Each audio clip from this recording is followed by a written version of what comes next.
ஏற்படும் என்பதை நாம் தெரிந்து கொள்ளலாம். மக்கள் தொகை பெருக்கம் காரணமாக போக்குவரத்து நெரிசல் அதிகமாகிக் கொண்டே போவதை நாம் தெரிந்து கொள்ள முடிகிறது. இத்தகைய போக்குவரத்து நெரிசலாலும் சுற்றுச்சூழல் பாதிக்கப்பட வாய்ப்பு உண்டு.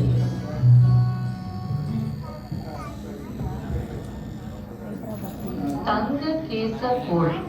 மற்ற கோள்களில் நாம் வாழ முடியுமா என்ற கேள்விக்கு பதிலை நாசா தேடிக்கொண்டிருக்கிறது. அண்டவெளியில் நாம் மட்டும்தான் வாழ்கின்றோமோ என்ற கேள்வி நமக்குள் உள்ளது. நாம் பூமியிலிருந்து இரவில் ஆகாயத்தை பார்க்கும்போது பல 100 கோடி விண்மீன்கள் உள்ள பால்வெளி அண்டத்தை காண முடிகிறது. அத்தகைய விண்மீன்களில் ஒன்றுதான் நம்முடைய சூரியன். நம்முடைய சூரிய குடும்பத்தில் 8 கோள்கள் உள்ளன. அதில் ஒரு கோளில் மட்டுமே நாம் வாழ ஏதுவான சூழ்நிலை உள்ளது. அனைத்து உயிரினங்களும் உயிர் வாழ நீர் மிகவும் அவசியமாக உள்ளதால் விஞ்ஞானிகள் எந்த கோளில் திரவ நிலையில் நீர் கிடைக்கிறதோ அந்த கோளினை தங்க கேச கோள் என்று அழைக்கின்றனர். தங்க கேச மங்கை கதையை நாம் படித்துள்ளோம்.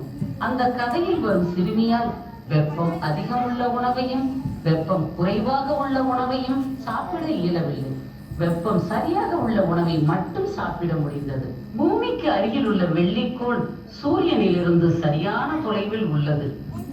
தற்போதுள்ள நிலையில் வெள்ளிக்கோளின் வெப்பநிலை மிகவும் அதிகமாக, அதாவது 900 டிகிரி ஃபாரன்ஹீட் வரை உள்ளதால் அந்த கோளில் நீரினை எந்த நிலையிலும் காணவில்லை.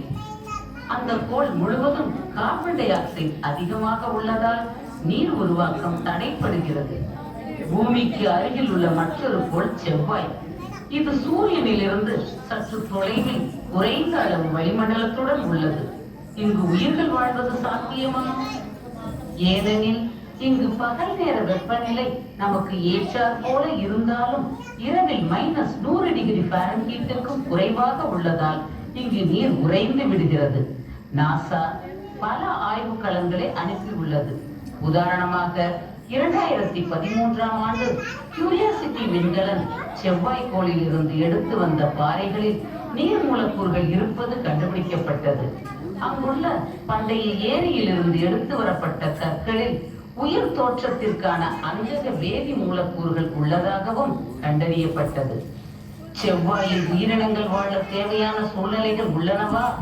பூமி சூரிய குடும்பத்தில் 3வது கோளாகும். பூமியில் உள்ள நிலப்பரப்பு பச்சை மற்றும் பழுப்பு வண்ணத்திலும், கடல் நீல நிறத்திலும், மேகங்கள் வெண்மை நிறத்திலும் காணப்படுகிறது. பூமியின் பெரும்பாலான பகுதிகளில் நீர் நிறைந்து காணப்படுகின்றது. உயிர்கள் செழித்து வாழும் நீர். பூமி ஒரு தங்க கேச மங்கைக்கோள் ஆகும். பூமி சூரியனிலிருந்து சரியான தொலைவில் உள்ளதால் இங்கு நீர் திரவ நிலையிலும் உயிரினங்கள் வாழ்வதற்கு தேவையான வேதி மூலக்கூறுகளும் ஆற்றலும் கிடைக்கிறது. நம்முடைய பூமியின் வளிமண்டலம் ஒரு வெப்பம் கடத்தா பொருளாக செயல்படுகிறது. பகல் நேரத்தில் சூரியனிலிருந்து பூமிக்கு வரும் கதிர்வீச்சு எதிரொலித்தல் காரணமாக வளிமண்டலத்தில் இருந்து வெளியே சென்று விடுவதால் பூமியின் வெப்பநிலை சீராக உள்ளது. பூமியின் பரப்பை நோக்கி வருகின்ற கதிர்வீச்சில் 50% கதிர்வீச்சு மேகங்களால் எதிரொலிக்கப்பட்டு அண்டவெளியை அடைகிறது. மீதமுள்ள கதிர்வீச்சு மட்டுமே பூமியை வந்தடைகிறது. பூமியில் இருந்து எதிரொலிக்கப்பட்ட வெப்பத்தின் ஒரு பகுதி மேகங்கள் மற்றும் வளிமண்டல வாயுக்களால் உட்கவரப்பட்டு மீண்டும் பூமியை நோக்கி வெளிப்படுவதால் இரவு நேரங்களில் பூமியின் வெப்பநிலை குறையாமல் சீராக உள்ளது. பகல் மற்றும் இரவு நேரங்களில் பூமி பரப்பின் வெப்பநிலை கடலில் இருந்து பாலைவனம் வரை 1 முதல் 50 டிகிரி ஃபாரன்ஹீட் வரை வேறுபடுகிறது. இந்த வெப்பநிலை மாறுபாடு நாம் பூமியில் வாழ உகந்ததாக உள்ளது. நம்முடைய துணைக்கோளான சந்திரன் சூரியனிலிருந்து சரியான தொலைவில் இருந்தாலும் அங்கு வளிமண்டலம் இல்லை. வளிமண்டலம் இல்லாத காரணத்தினால் இதன் வெப்பநிலை -300 டிகிரி ஃபாரன்ஹீட்டிலிருந்து 200 டிகிரி ஃபாரன்ஹீட் வரை வேறுபடுகிறது.